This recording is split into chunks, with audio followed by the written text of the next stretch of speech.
Statut. Le conseil et l'expertise du CIG Petite Couronne.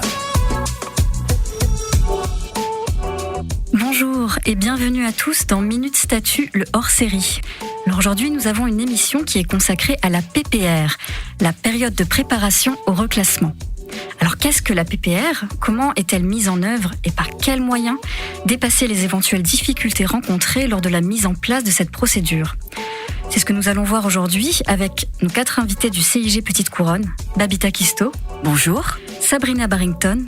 Bonjour. Solène Lepingle. Bonjour. Et Sophie Laure. Bonjour. Bonjour à vous 4. Minute Statut hors série, épisode 1, c'est parti. Babita, vous êtes juriste au sein de la direction du conseil et de l'expertise statutaire. En introduction et puis en quelques mots, concrètement, c'est quoi la PPR ? PPR signifie période de préparation au reclassement. Il s'agit d'un nouveau dispositif qui est conçu comme un préalable au reclassement du fonctionnaire dans un nouvel emploi compatible avec son état de santé. Il s'agit ici d'accompagner le fonctionnaire dans une transition professionnelle vers l'occupation de nouveaux emplois publics uniquement et non vers le secteur privé.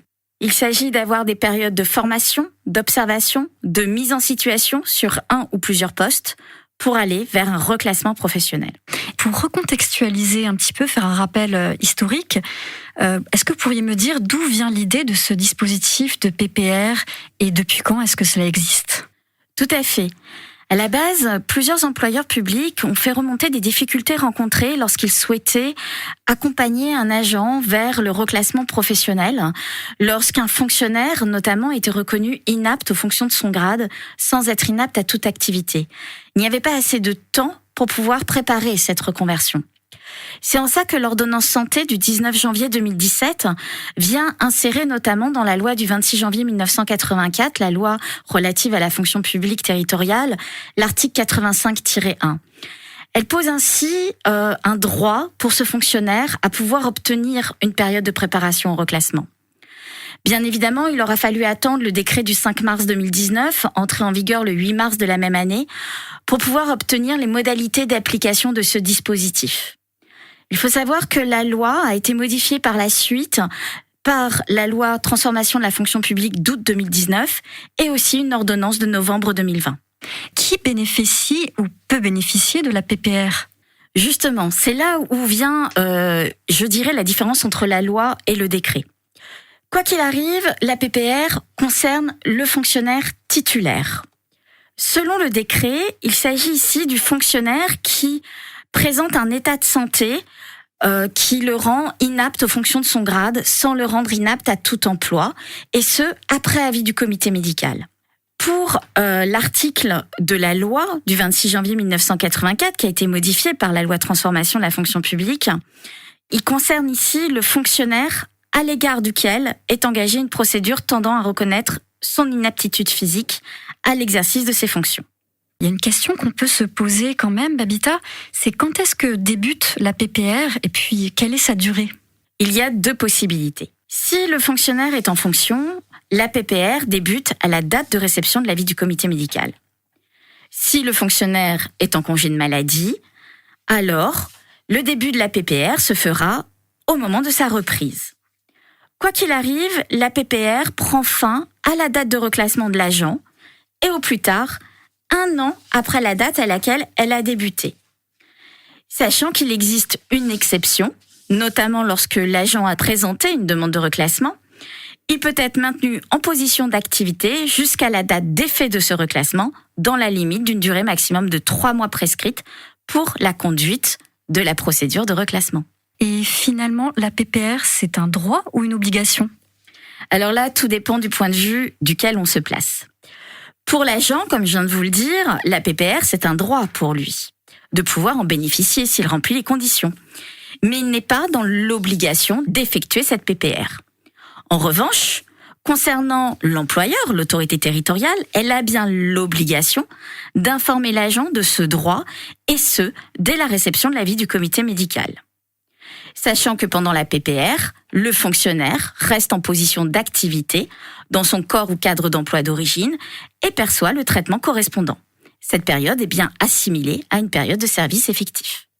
Et est-ce que vous pourriez nous dire comment est établi un projet de préparation au reclassement ? Le projet de préparation au reclassement va prendre la forme d'une convention. On parle d'une convention tripartite. Pourquoi ? Parce qu'elle est établie à la fois par l'autorité territoriale, le président du CNFPT si le fonctionnaire appartient à une catégorie hiérarchique A+, ou le président du centre de gestion si le fonctionnaire appartient à une catégorie hiérarchique A, B ou C. Et bien évidemment, avec le fonctionnaire lui-même. Cette convention peut éventuellement faire l'objet d'un avenant ou une autre partie pourrait venir se greffer à cette convention tripartite, notamment si on envisage que le fonctionnaire puisse faire des stages d'immersion dans un autre endroit, chez un autre employeur public que le sien. En quelques points, ce projet va définir le contenu de la préparation au reclassement, les modalités de sa mise en œuvre, la durée au terme de laquelle l'intéressé présente sa demande de reclassement et bien évidemment la période d'évaluation du procédé. Une fois que ce projet de préparation au reclassement est établi, ensuite, qu'est-ce qui se passe ? Tout n'est pas fini. Effectivement, avant que ce projet de convention soit envoyé au fonctionnaire, avant sa notification à ce dernier, le projet de préparation au reclassement est communiqué au service de médecine professionnelle et de prévention pour information. Celui-ci va pouvoir apporter un regard éclairé au projet, faire part peut-être de remarques pour adapter le projet à l'état de santé de l'agent, mais aussi éventuellement aux emplois que l'agent veut occuper ou observer. Ensuite, une fois que le projet de convention est notifié au fonctionnaire pour signature, celui-ci peut décider de la signer au plus tard dans les 2 mois suivant le début de la PPR, ou alors, s'il refuse de la signer ou s'il y a absence de signature, cela équivaut à refuser la PPR. Dans tous les cas, dès le début de la PPR et durant toute la période, l'autorité territoriale doit anticiper et rechercher un poste de reclassement. Tout cela est très clair. Merci Babita pour toutes ces explications. Je me tourne maintenant vers Sabrina Barrington, chef du service Conseil, Insertion et Maintien dans l'Emploi de la Direction Santé et Action Sociale, Solène Lepingle, directrice de l'Emploi territorial, et Sophie Laure, chef du service Accompagnement des parcours et remplacement de la Direction de l'Emploi. Alors tout d'abord, il est peut-être bon de faire un point sur les outils inhérents à la PPR. Sabrina ? Alors oui, effectivement, donc dans le cadre des conventions adressées au CIG, on constate que le dispositif mobilise plusieurs acteurs et plusieurs outils pour mener à bien les projets de reclassement. Tout d'abord, ce qu'on constate, c'est qu'il y a un acteur interne qui est dédié à l'accompagnement de l'agent. Cet acteur aura vraiment pour rôle d'accompagner, de conseiller, d'informer l'agent tout au long de ce dispositif. Par la suite, il y a donc un parcours adapté qui va se mettre en place et qui va mêler à la fois des actions de formation, de remise à niveau, des formations de professionnalisation auprès du CNFPT par exemple, ou bien des actions orientées sur le métier visé, des stages d'immersion. Bien évidemment, au démarrage de ce parcours adapté, il y aura une évaluation qui peut se faire en fonction soit dans le cadre d'un bilan professionnel, d'un bilan de compétences, ou bien d'un bilan spécialisé en cas de situation de handicap. Alors en complément, les employeurs peuvent également recourir aux prestations du CIG dans le cadre de la convention proposée, qui va permettre d'accompagner les transitions professionnelles vers le reclassement, à la fois sous un angle individuel et sous un angle collectif. Vous venez de nous parler d'outils qui sont individuels et collectifs. Solène, quels sont les outils collectifs ? En effet, nous proposons des outils collectifs de 2 types. En premier lieu, en fait, des réunions d'information sur les métiers territoriaux, dont l'objectif est vraiment de balayer un petit peu l'horizon des possibles parmi la diversité des métiers au sein de la fonction publique territoriale.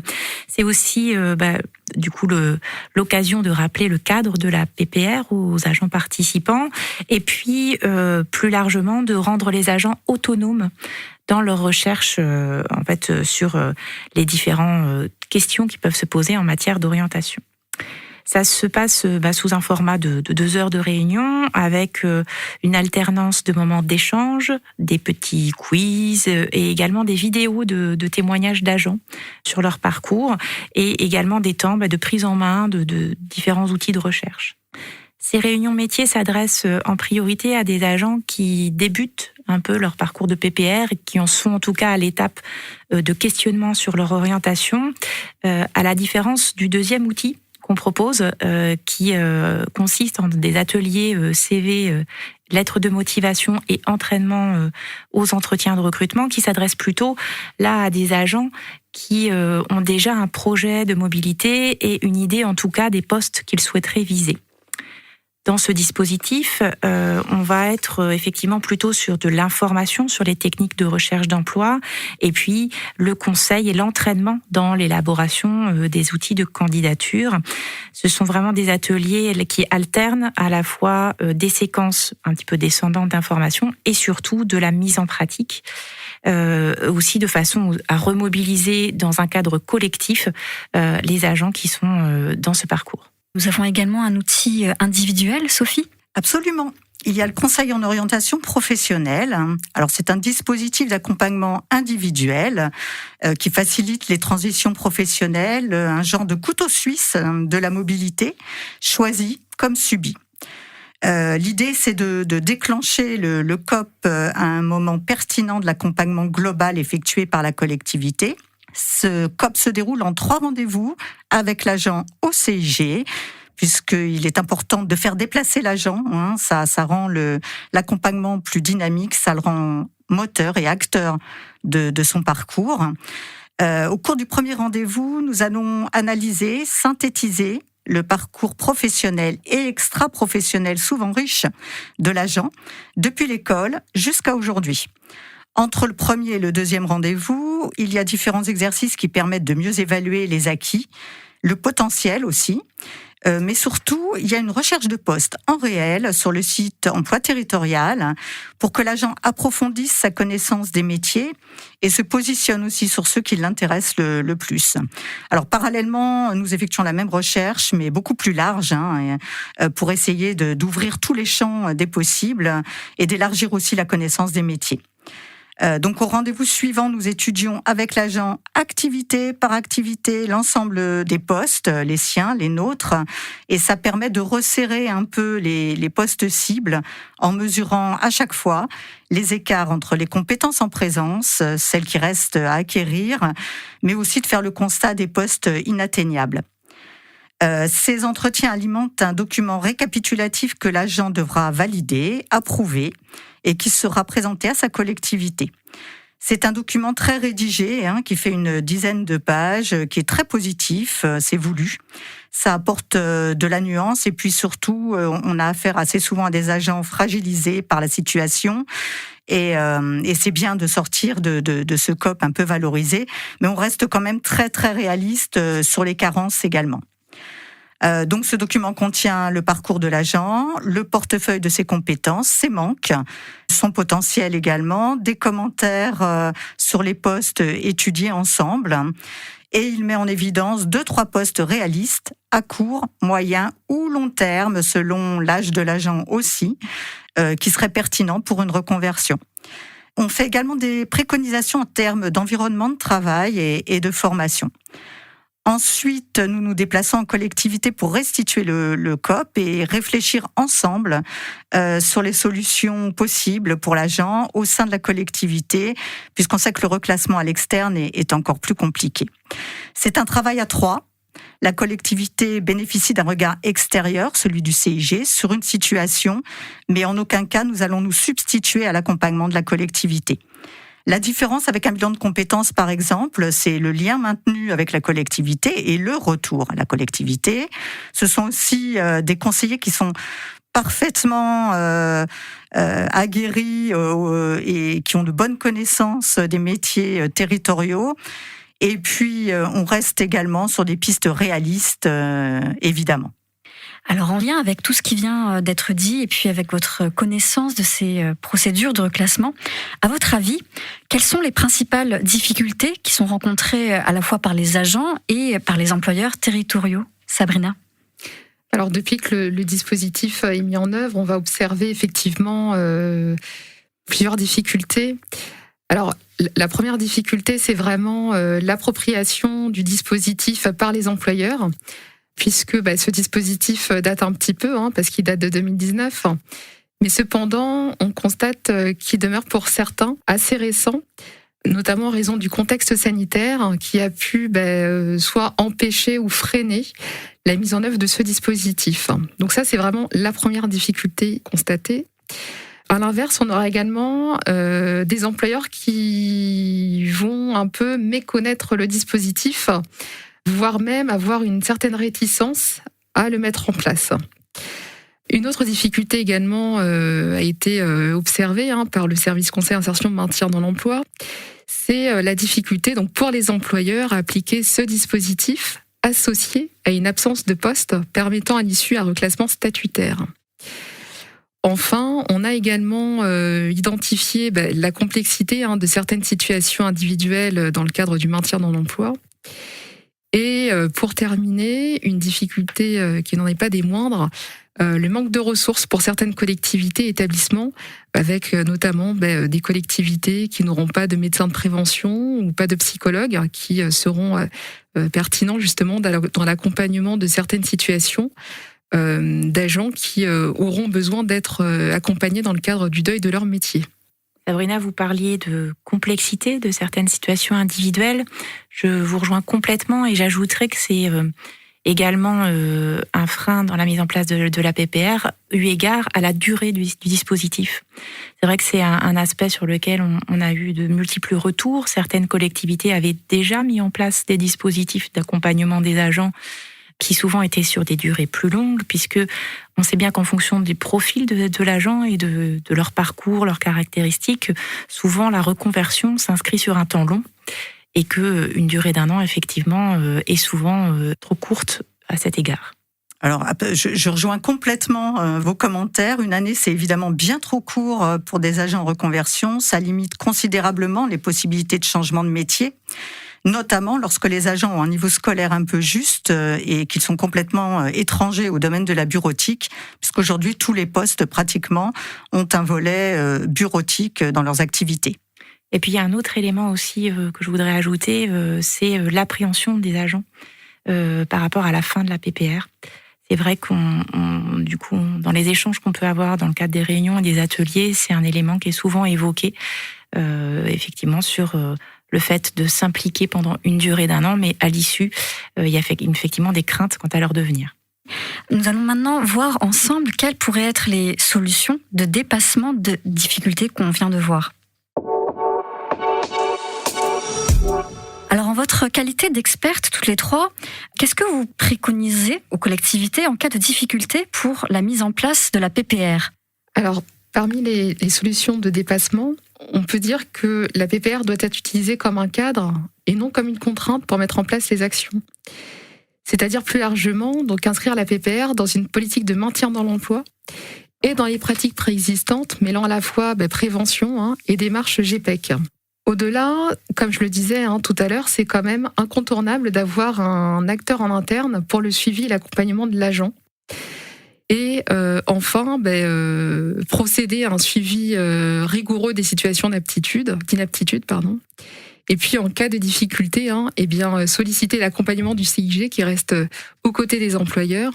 Et surtout, utiliser les documents ressources qui sont en ligne sur le site www.cig929394.fr. Donc, pour être clair, les RH ont un rôle majeur à jouer. Tout à fait, c'est vrai qu'on l'a dit à plusieurs reprises, mais je voulais vraiment souligner l'importance de ce rôle des agents des ressources humaines comme premier interlocuteur des agents en PPR. Et dans cette perspective, c'est vraiment important pour la collectivité de définir un dispositif qui soit à la fois clair pour les agents, clair aussi en interne, et qui soit partagé de façon à aussi lever les appréhensions qui peuvent y avoir autour de ça. Alors, pourquoi pas créer aussi des îlots géographiques qui permettraient de favoriser les échanges d'agents pour des stages d'immersion. Ça permettrait de diversifier les postes proposés et puis encore une fois, de quitter sa collectivité pour se sentir acteur de sa mobilité. Après, bien évidemment, travailler en lien avec la démarche GPEC et anticiper reste la meilleure solution. Sophie, le mot de la fin ? Les mots peut-être ? Anticipation ? GPEC, COP, formation et coopération, bien sûr. Babita Kisto, Sabrina Barrington, Solène Lepingle et Sophie Laure, merci d'avoir participé à cet échange et de nous avoir éclairé sur cette PPR, la période de préparation au reclassement. Merci à vous. Merci. Merci. Merci. Pour aller plus loin, n'hésitez pas à consulter les documents et liens utiles que vous trouverez sous ce podcast ou pour les affiliés en passant par le site internet du CIG Petite Couronne dans l'espace abonnés. Merci à tous de nous avoir suivis. Je vous donne rendez-vous le mois prochain pour un nouveau podcast. Nous parlerons du recrutement des contractuels avec Juliette Lebas, juriste statutaire au sein de la direction du conseil et de l'expertise statutaire du CIG Petite Couronne. À bientôt.